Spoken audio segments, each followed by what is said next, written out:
JUAN, but it looks like share. So I don't know what the hell's happening. What in the world is going on here? Lord, good Lord. I told that mask guy what I wanted, but it didn't come out the way I had planned. What did he say? That mask guy? He told that mask, the Mission My Impossible. He Hollywood put the guy. mask Yeah, on and stuff, yeah. but it came out with breast and some hips and a face like Cher. I should have tipped him more, last time. That probably would have solved the problem. This may be didn't like the tip enough. It's one, I don't know what you're supposed to tip. Is it 20%, 25%? Hollywood, they probably expect 100% tip. So. No telling. I'm sure you got it right. Just play it by ear and you'll be all right. Are y'all, I guess you're in a hotel there somewhere. And of course, I'm not talking about where you are, but it's nice to see you. Juan, nice to see you. Hope everything's going good. Well, I wish I could be out enjoying the sun somewhere, but these Antarctic conditions, I don't know. It's a little nippy out. What is the weather like where y'all are? Antarctic. Well, for Vegas, it's below 100, so people get hypothermic. But for where we are now, I would say it's moderate.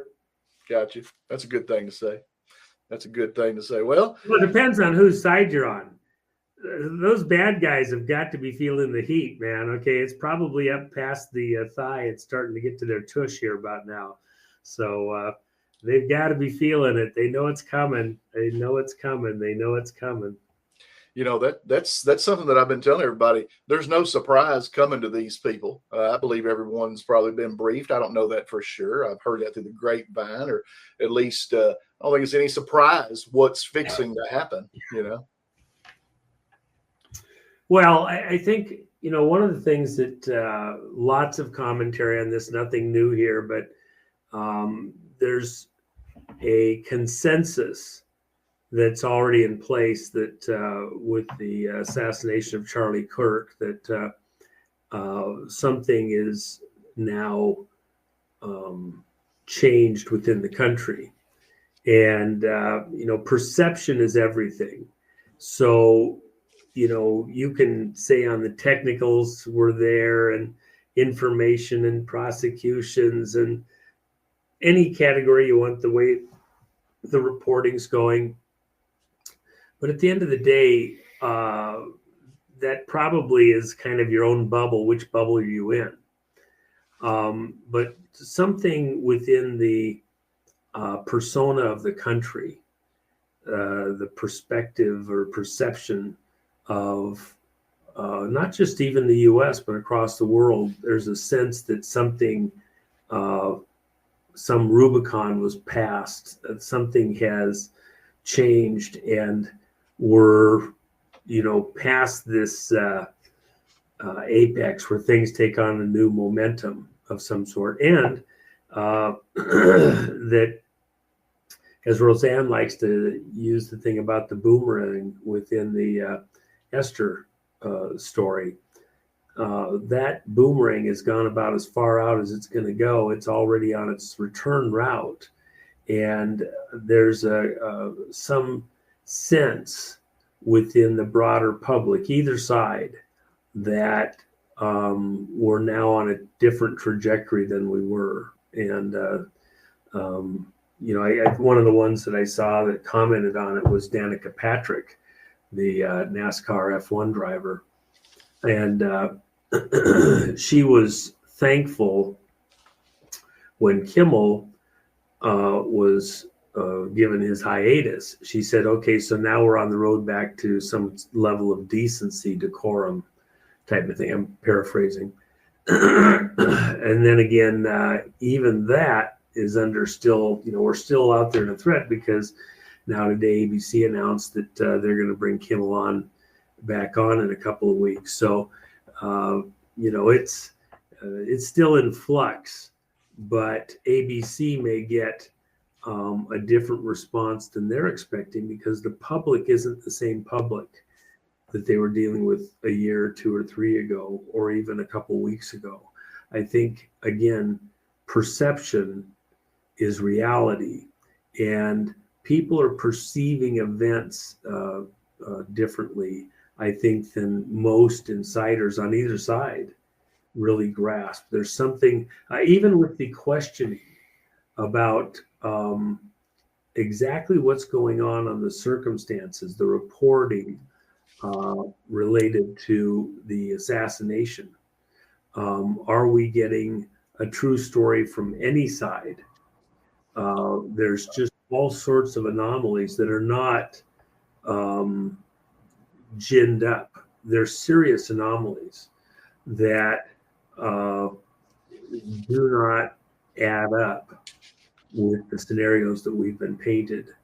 And so are we in some type of a larger psyop as a society? Again, I come back to perception is reality. I think if you did a Rasmussen poll of where the public is today, the day after the funeral, and I'm sure Rasmussen is. By the way, you guys should get, they got one of the guys over at Rasmussen that does talk to various of the media. Okay, yeah, Mark Mitchell. I got his contact information. I think you would do very well to get Mark Mitchell on, and they do very honest polling of the public, all different sides, and I'd get them on specifically about the Charlie Kirk situation, where the country's going, their perception about even arrests like that, because I don't think that ABC or any of the big networks fully grasp just how mind-bending this event was. And I think it doesn't go in a predictable direction. I don't think it goes all just totally, say, conservative or pro-Trump or something like that. A bigger and bigger number of people are questioning everybody's information and second guessing. And I think that's healthy, because we were given a story right off the bat. It just was almost too good to be true. And case solved, and here it is. And now we're starting to have plenty of very good people coming back and looking at the timing of the rifles report, proximity, actions of other people involved, and questioning.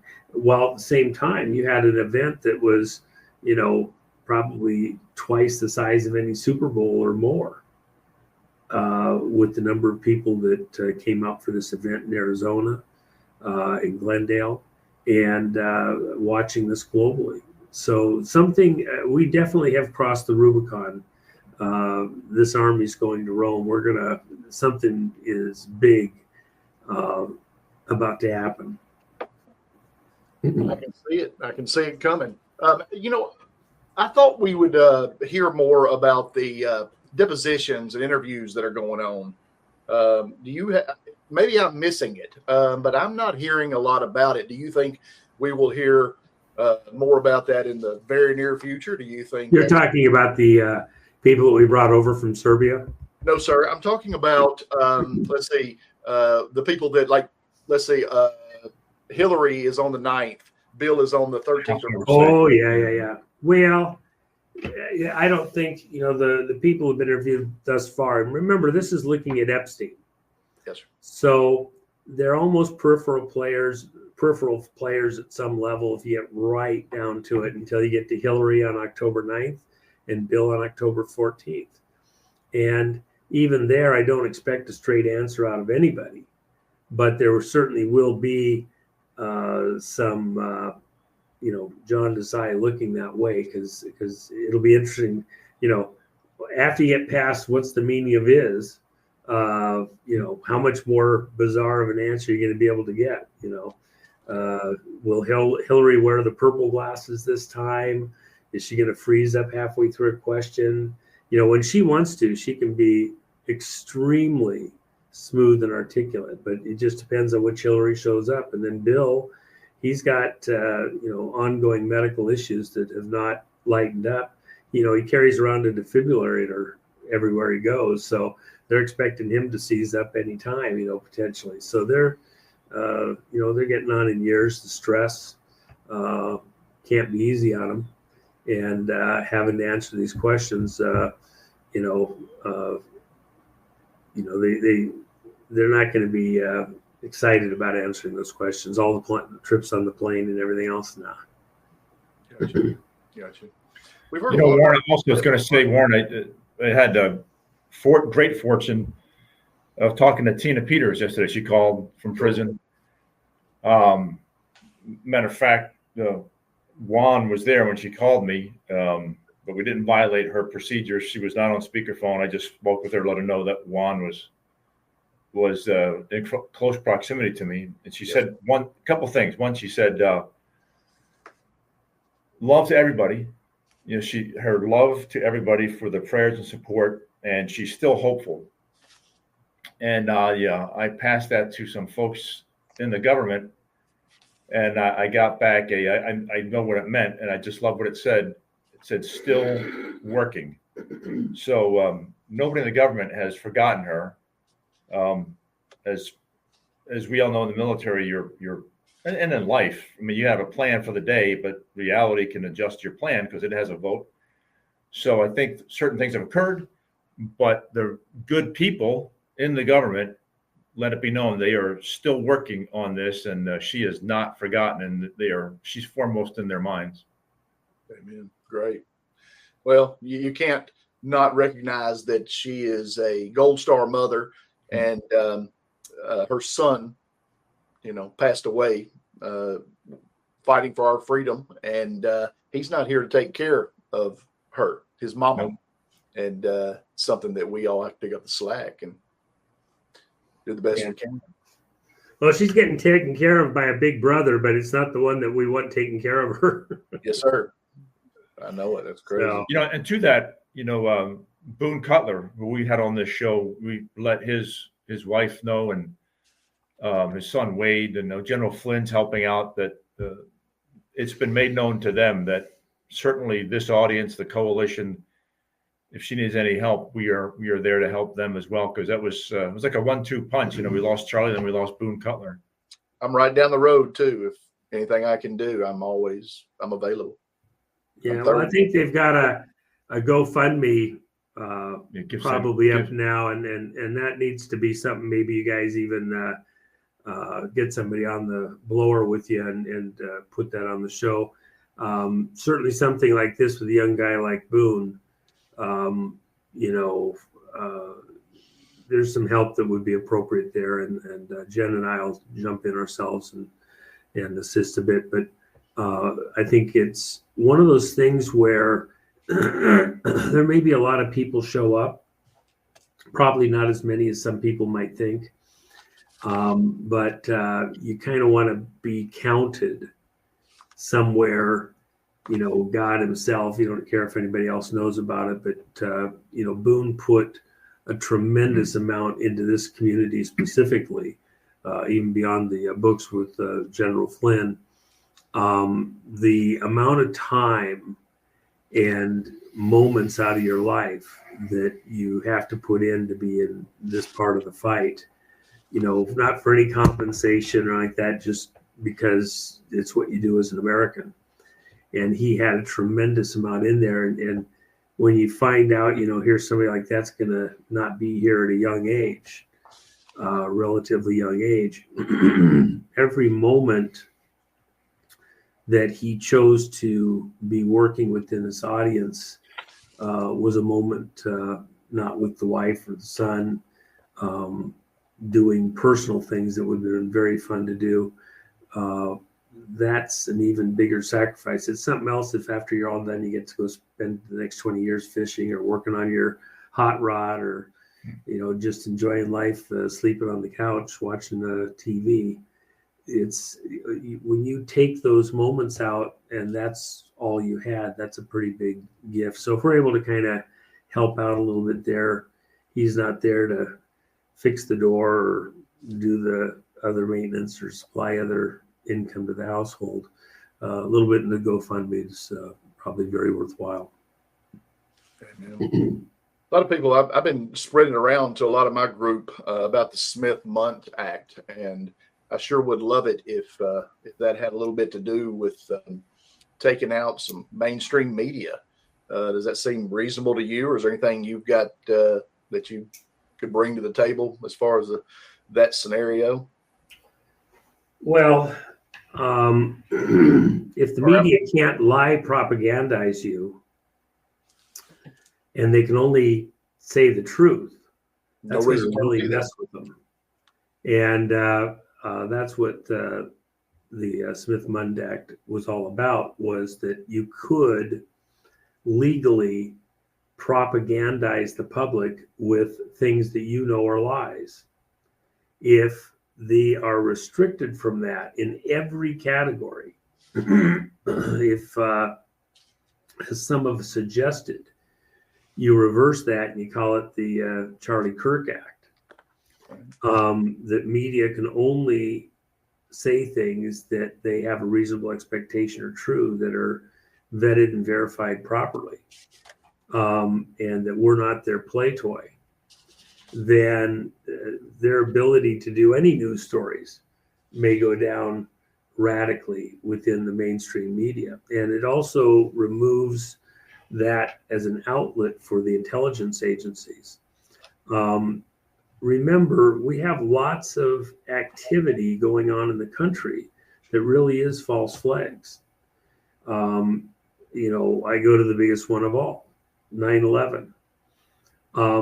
One of the things, because I just happen to be doing quite a bit with titanium right now on some things, and those engines on that 757 that supposedly hit the Pentagon, and the other aircraft that hit the towers, by the way,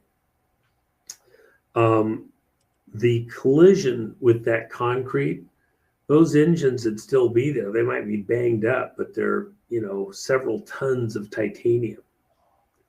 Very, very, very strong. And they might have got bunged up a bit, but those engines would still be there. They'd have left a mark. And no engines. There's no engines at the Pentagon. There's no engines at the Twin Towers.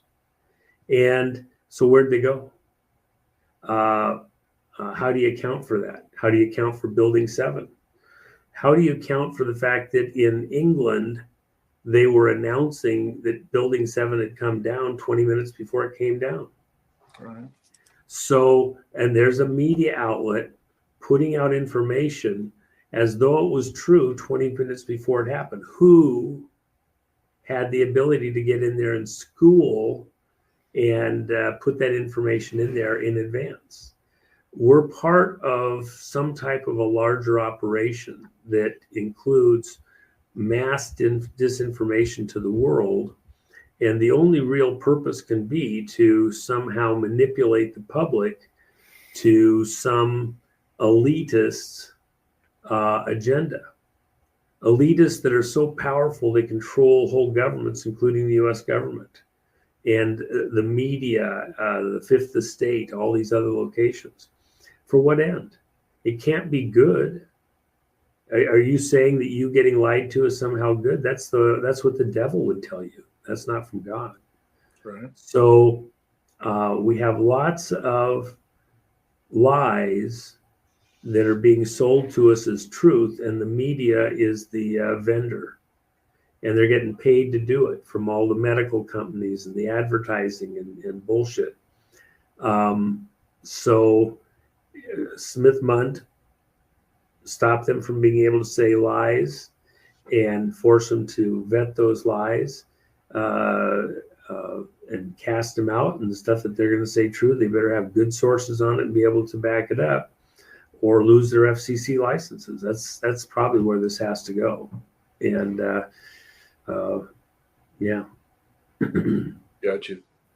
Yeah, there's a lot of stuff going on right now. Anything that you think that we ought to be looking at? Anything coming in the future, or anything we need to be? Well, let me just say this. I said it over the last couple of weeks pretty hard, and since the assassination of Charlie Kirk,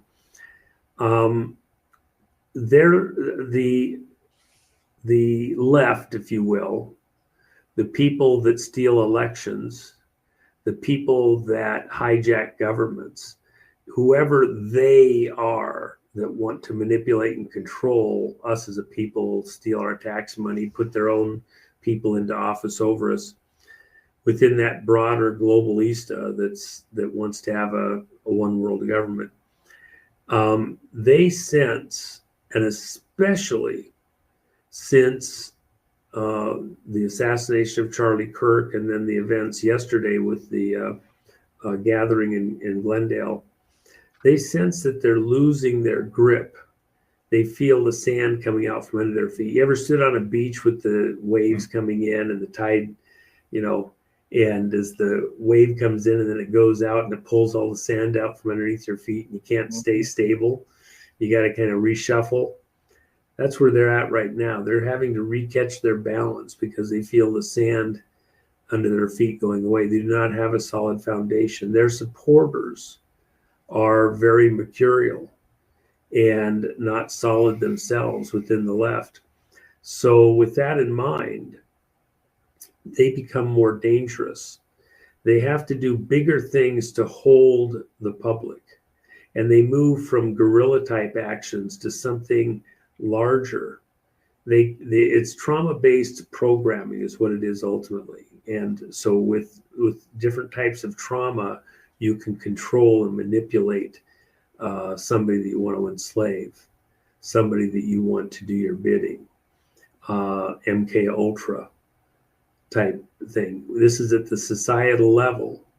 So they will probably have to go to larger events and something akin to the sum of all fears, potentially. One of the things that's out there that people don't want to hear, but we've got lots of indicators on. Remember when they were on all the drones all over the East Coast prior to the election, and then after the election, before the inauguration?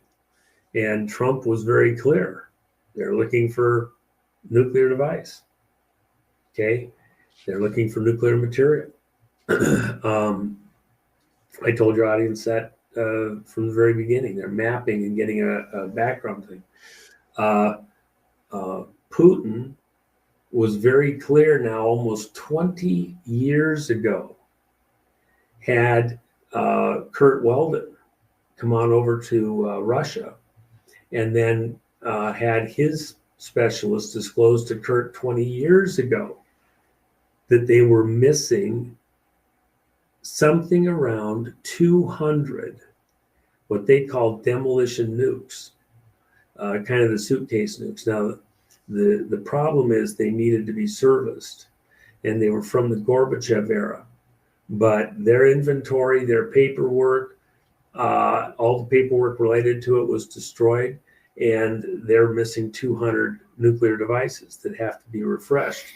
The General Krylov over in Moscow, who was a very close personal friend of Putin's, was the guy tasked with finding those nuclear devices and the materials needed to refresh them, plus a couple of other missing nukes from the time period of the collapse of the Soviet Union. Have any of those fallen into the wrong hands? That's, people get all after Trump like he's, just Israel. Well, excuse me, just for refresher, for you people in this audience, because you're going to keep hearing this is a repeating thing. Trump's under the thumb of Netanyahu and the Israeli lobby. Not true. There certainly is influence, an attempt to influence there. The largest lobby in Washington, D.C. is the Israel lobby. However, for over a week and a half prior to President Trump going to Saudi Arabia, where he signed this world record arms deal with them, and then going to Qatar and signing one even bigger, Netanyahu was trying to reach Trump to tell him not to go, not to do this deal. A week and a half, Trump wouldn't even pick up the call, wouldn't take the call. Well, it doesn't sound like somebody that's doing the bidding of Netanyahu. And then when he got there and did the deal, why is that important to the Mideast and to the world? Because the arms that Saudi Arabia agreed to buy, and that Qatar agreed to buy. These are systems, aircraft, etc. They're around for 20, 30, 40 years. And even if you buy it, you got to have crews trained for maintenance, to fly them, to do all sorts of work around them. You have to have spare parts, tools, updates. What you're really doing when you do a deal like Saudi Arabia did and Qatar did is you're hitching your wagon to the horse here in the US, guaranteed minimum 20 or 30 years with those systems. And if you go a little bit askew of US policy, we just cut off the spare parts and the training. We can turn off computers remotely even. So anything that went to Saudi Arabia, went to Qatar, is going to be with US policy. What we did is guarantee that they're not going to go awry. And the money wasn't going to Russia. It's not going to China or France or England or anybody else for that matter. It was going to align them with the US. So that reduces the threat to Israel. Then on top of that, when people were telling, including Kirk, that Trump shouldn't bomb Iran. Well, Trump didn't bomb Iran, flippantly or just anywhere. Those nuclear facilities, the only country on the planet that had the armament capable of reaching to those depths effectively was, in fact, the US.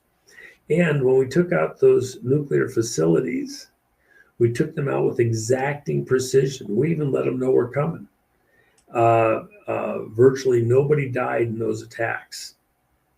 And we destroyed those facilities so they couldn't be used not just to make nukes in the raw, but even for refinement or refreshment of any of the materials or devices that may have fallen into Iranian hands out of the Soviet Union or elsewhere. By the way, elsewhere, what are you talking about? South Africa. South Africa had enough material for 5 nuclear weapons when Mandela came into power, and was very advanced on the nuclear side. One of the amazing things that happened while I was down in South Africa here last month, one of their senior generals shows up in Iran on TV talking about the alignment between South Africa and Iran. Well, where's Iran going for any additional assistance they need now that we bombed their nuclear facilities and damaged that capability? And now you got somebody from South Africa up there being buddy-buddy with them.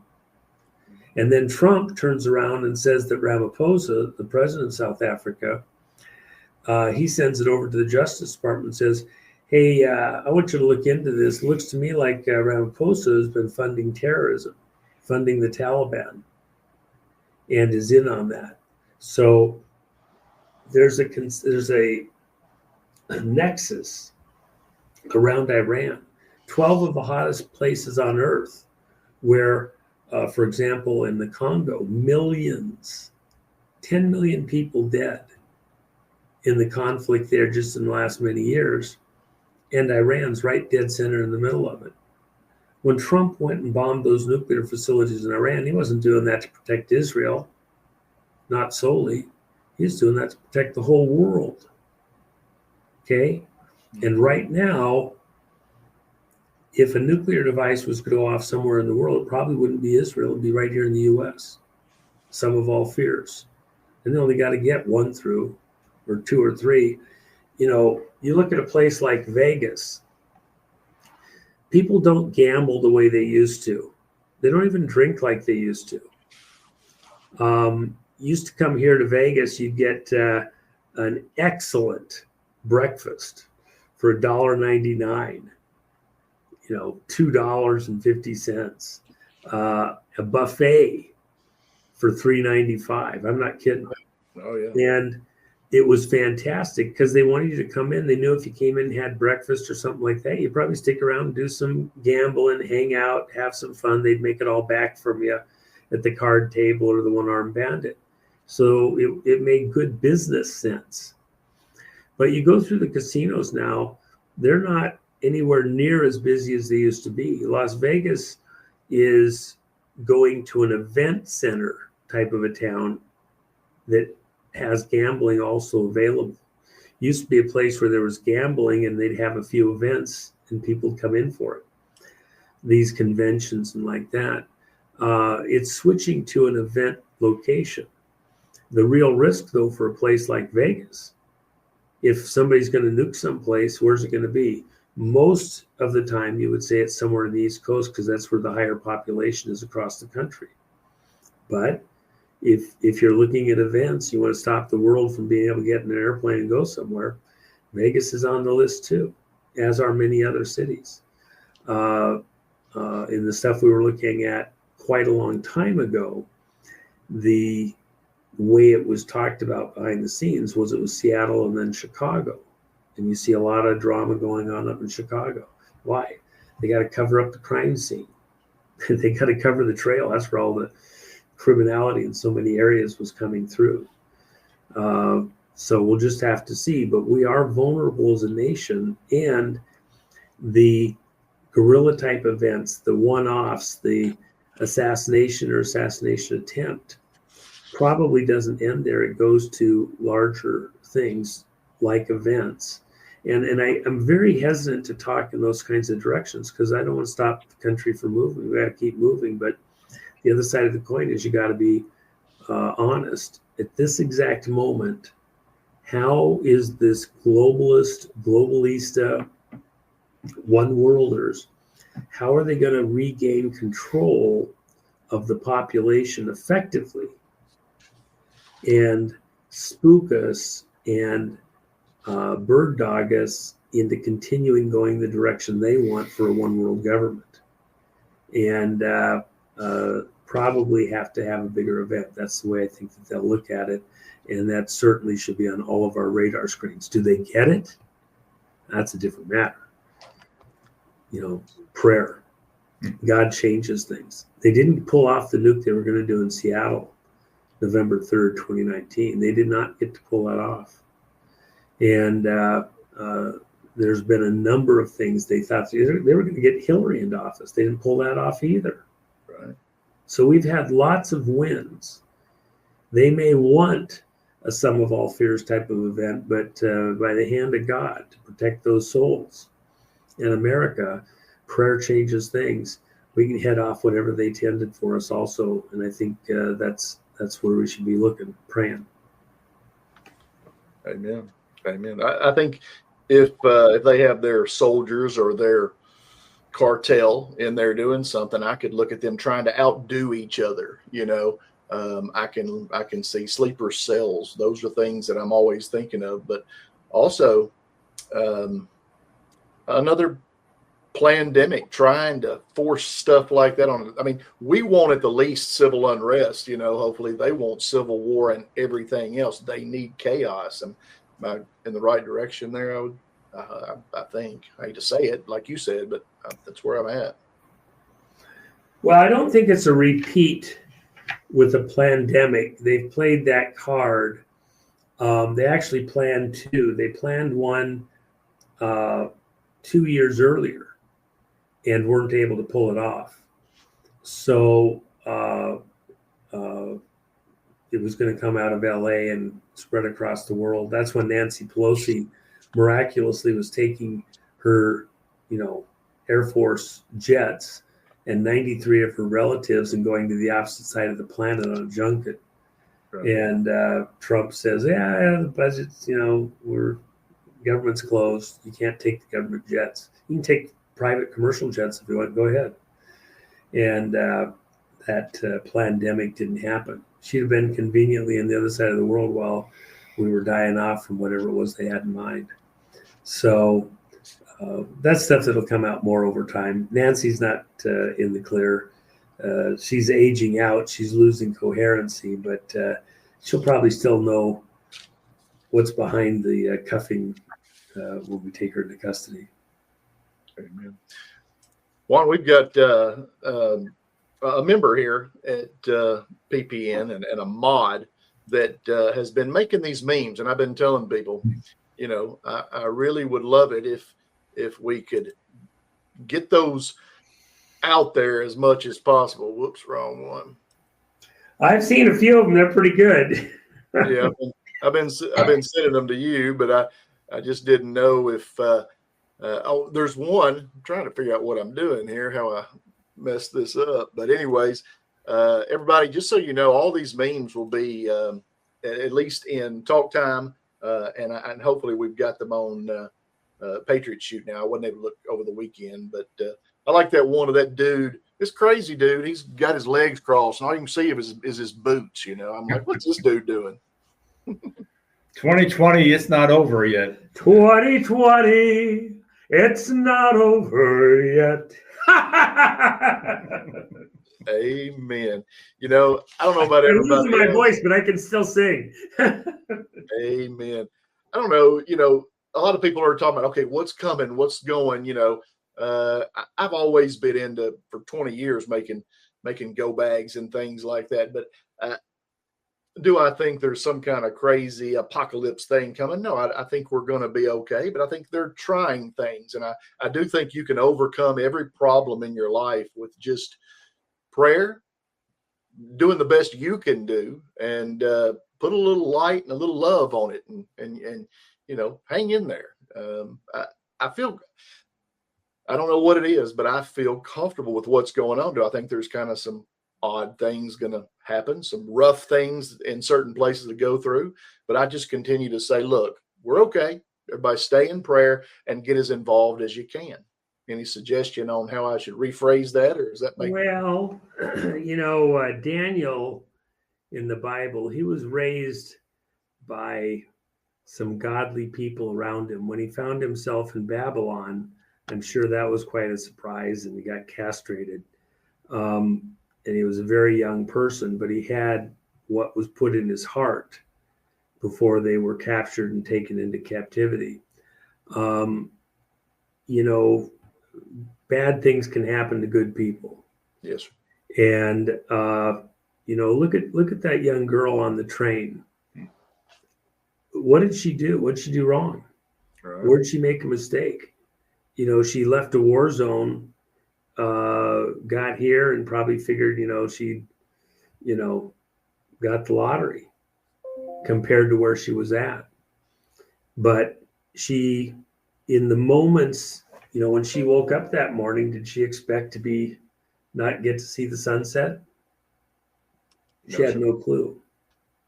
And this monster, you know, for all that he is some monster, you know, he faints in the courtroom because he can't believe that they've read that he did this horrible thing. The guy was clearly mad, insane, probably demon possessed. You know, there's a scripture, the rain falls on the righteous and the unrighteous alike. So we had a term for it, scat. And you can be a good guy or a bad guy. And when you sense something isn't right, you got to be able to go into scat mode and skedaddle. The situation in the country right now is such that I think that these monsters are looking for an opportunity to do something bigger to get us all into some larger fear. So do I operate in fear? No, I don't operate in fear, but God gave me a brain. Right. And we have some, you know, ability to think through and reason. We're in some kind of a societal crisis moment right now. So I think it's important to be a bit more attentive. And I'll say this, the Second Amendment's there for a reason. You know, it may very well be that there's a large number in this audience that have the right skill sets, the right mentality, the right training, that having your firearm somewhere close to you and knowing how to use it is not the wrong thing. I think we are going into some type of civil unrest, not civil war, which is what the bad guys wanted, the globalists, the Obamas, and others. They want America to fall into some kind of civil war. But I don't think we're going to avoid some broader civil unrest. And certainly we have the warnings out there about Al-Qaeda and other groups wanting to attack America, multiple target, even doing large event. And then as the first responders and the victims show up at hospitals, doing secondary events at the hospital emergency room. So that was briefed within certain government agencies over the last week. And some of the more sensationalistic people have made a big deal of it, and people have heard about it. I don't think we have to be sensationalistic about it, but we have to be real. These are real warnings. The stuff going on that Iran is doing in multiple locations hasn't slowed down, it's speeding up. And again, Iran may be a threat to Israel. It's a greater threat to the world. Oh, Trump's doing Netanyahu's bidding. He's just a puppet of Netanyahu. Bullshit. Get off your high horse. Pay attention. Get on freaking board with what's going on here. They're coming after us. Israel's just a little closer to a lot of their mischief. It's the devil himself. He wants to stop God's people wherever he can find them. Al-Qaeda is a threat to America right now. And they may very well try to take out, a lot of targets on the same day. Instead of having a 9/11 with a couple of buildings in New York, they may target, 50 locations, 100 locations. And they've got armies, minions available to do that. And they've had a lot of time to get ready. So I do expect some larger threats against America. And even when it happens, I'm not going to think for a second that it's Al-Qaeda or even Iran. There's a globalist cult, several of them working together, that want to bring the world to a one world government. And America is in the way. Trump himself is in the way. And a lot of the people here on US soil, they make gain by being in alliance with certain groups, whether they make money from, more sales from the military or property getting sold or contracts or whatever. They're just not for the American people, they're for themselves. And the right opportunity comes up, they're going to take advantage of it. And they're not even thinking about the country as a whole. We're in a very dangerous moment. And you can't maybe save the whole country. You don't have to worry about stopping a nuclear bomb, but you may need to be able to, secure your small area of the country with some neighbors and others and slow it down a bit until things kind of settle down. There's not enough police to protect every last thing. So it's not wrong, and it's not militia talk. It's not, defy the government or whatever. It's work in cooperation with those protectors close to home that, are there for us, that we hire, that are there to build out the ranks. And I think that's, even with the deployment of the military, as Trump is doing, there will be opportunities to close ranks and to cooperate as neighbors to make it not easy or even possible for some of these disruptors to do what they want to do. We're not going to have a civil war in America. There may be some civil unrest. What they will have to do is fall back to a very small number of locations where they feel safe, where the local government's so co-opted that they think that they've got an ally. And that's just fine. It'll make it easier for us to put a rope around them and take them to places where they can spend the rest of their years thinking about the coup they tried to pull off. Like blue states, sanctuary areas. Sanctuary cities and like that. They want to do that. If you've decided to align yourself with Soros and Act Blue and all that crowd, you may find out that that was not as good an idea as it sounded like at the time. Americans aren't that way. Just look what happened even in the wake of the murder of Charlie Kirk. We didn't burn any cities down. We didn't overturn a bunch of police cars. We didn't even go take over university campuses and have a sit-in or whatever. We had candlelight vigils. We acted prayerfully. Yeah. We looked to God above. And that's exactly what we're going to do. And what these globalists don't count into their equation is that people get into positions of power, good and bad, and God sees it all.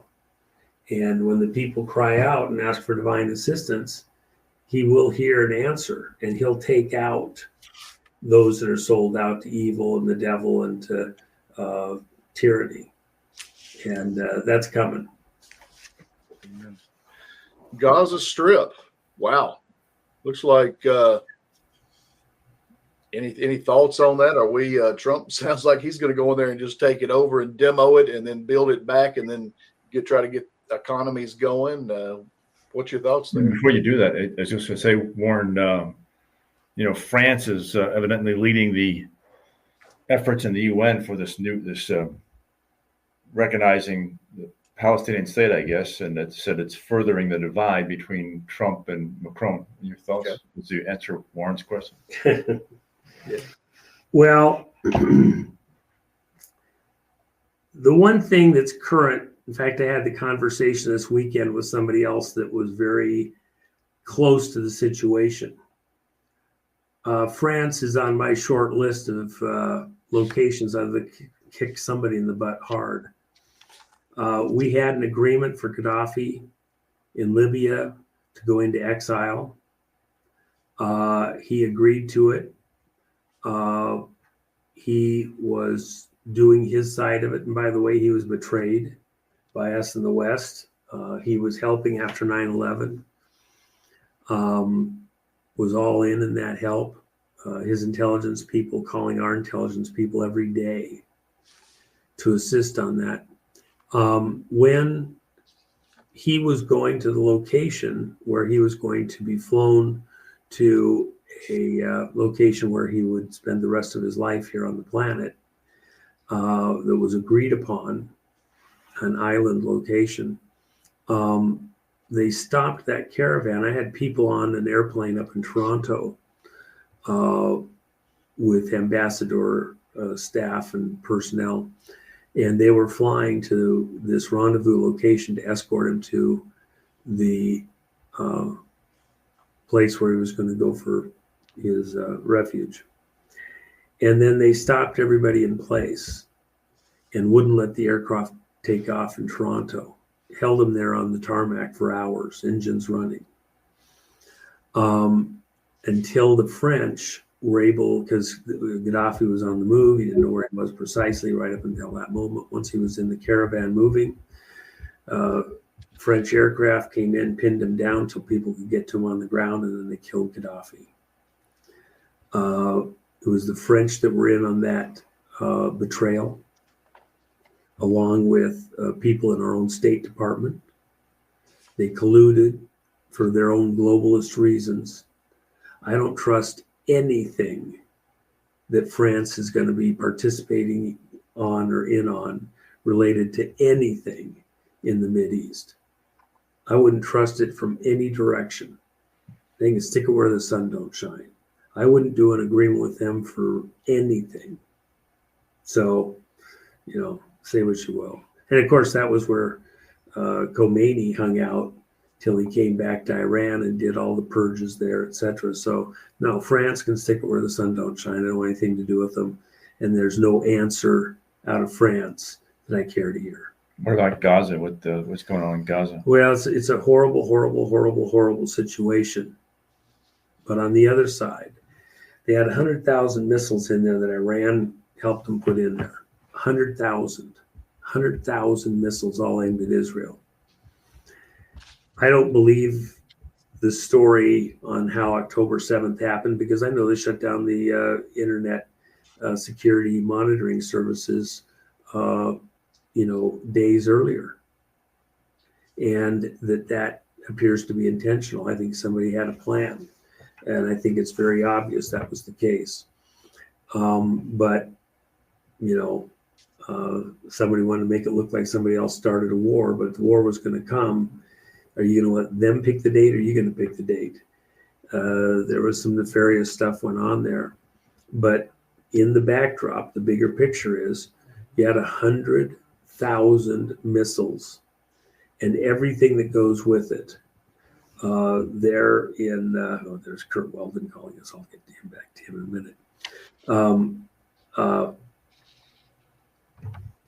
You had 100,000 missiles that could kill innumerable number of Israelis, destroy the country.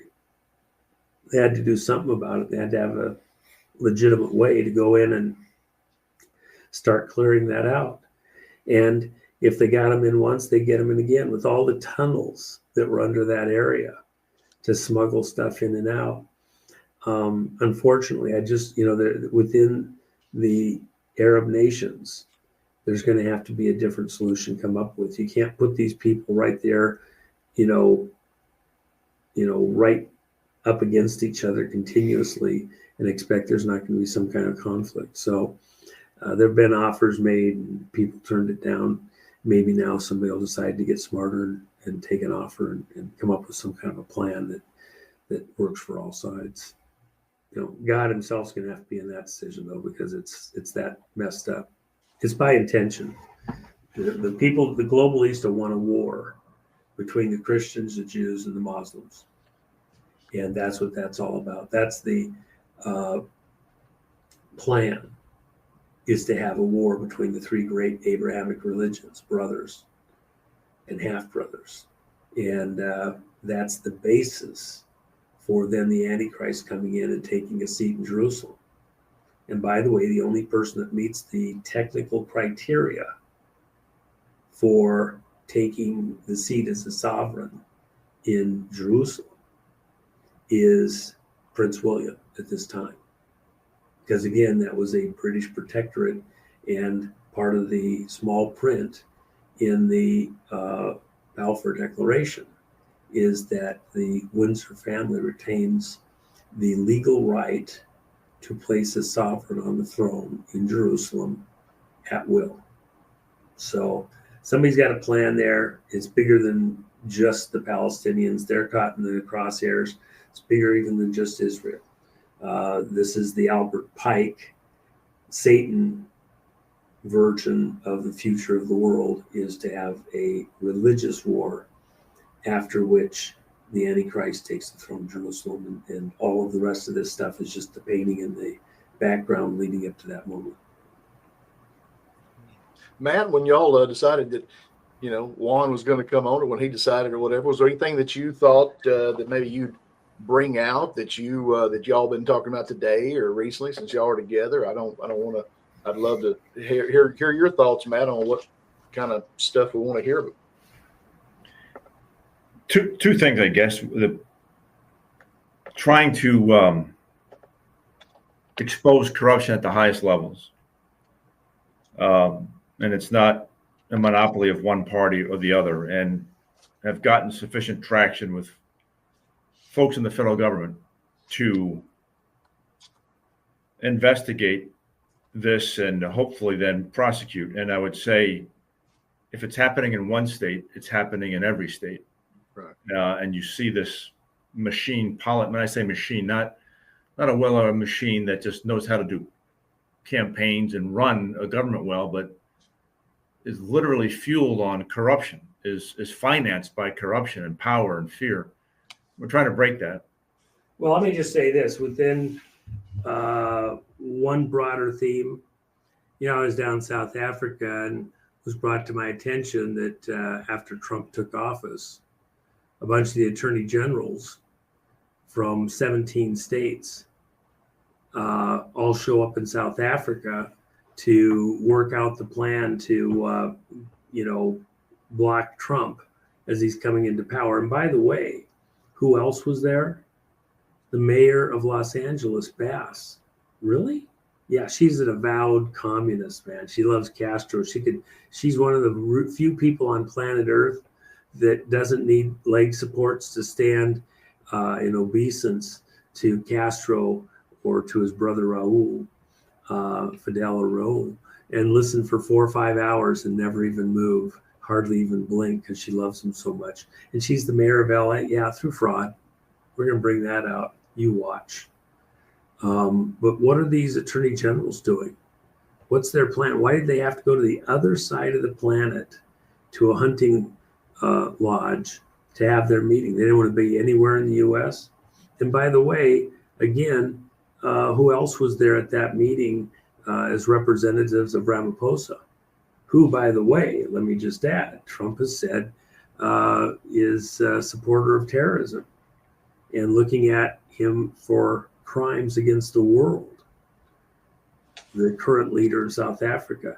He's going to be in the sights just like Maduro is in Venezuela with his $50 million bounty. And we're doing a lot of stuff in Venezuela right now, man. We're tightening down every day. We got helicopters just moved in day before yesterday, getting unloaded, the crew's getting ready, all spooled up, ready to go in there and do some dirty work. South Africa is probably going to have to be next on the list. They think they're isolated, they're okay. Ramaphosa and his crew? I don't think so. We're going to go take out these terrorists in high office all over the world. And if we have leaders, be they attorney generals, governors, or their backups and assistants in any of these other states, we're coming for them too. I think we're going to lose several governors over the next many months to a year or two as their alliances with globalista for the money and the power comes to the public's knowledge. You know, Warren, I think some of the stuff he's talking about, I think credit and it meshes with what Sean Taylor and Mark Fincham have been exposing, right? Yes. They briefed the government. Sean's been on our show.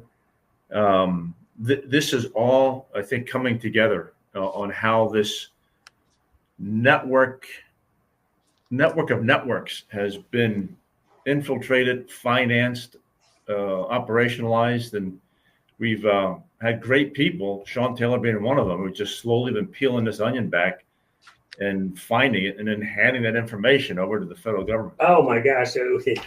And if we got one coming, I mean, we'll disclose that with you, Matt, as soon as we can on this other situation. But we got one. The money is unfathomable all across the country.